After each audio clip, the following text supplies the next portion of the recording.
उन्हाचा तडाखा मोठ्या प्रमाणात वाढला आहे। मार्च महिना सुरू झाला आहे। ऊन हे 40 अंशावर जाऊन टेपले आहे।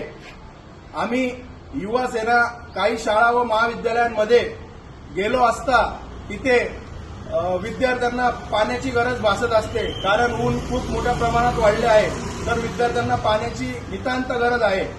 पण आम्ही शाळा व कॉलेजांमध्ये प्रत्यक्ष गेलो असता शाळांमध्ये व कॉलेजांमध्ये पिण्याच्या पाण्याच्या टाक्यांमध्ये प्रचंड मोठ्या प्रमाणात घाण ही साचलेली आहे। तसंच तेथे आजूबाजूला कचऱ्याचे ढिग हे पडलेले आहे आणि पाण्यात मोठ्या प्रमाणात शेवाळही साचलेला आहे।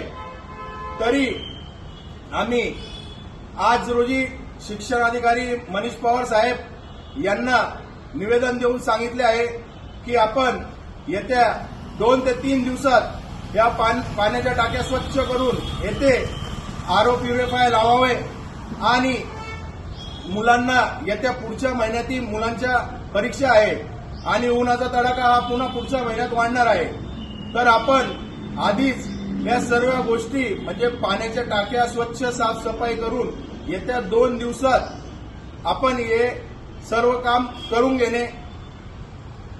त्यानंतर जर आम्हाला 2 ते 3 दिवसात इकडे स्वच्छता दिसली नाही तर युवा सेना शिवसेना स्टाईल आंदोलन हे करण्यात येईल। जय हिंद, जय महाराष्ट्र।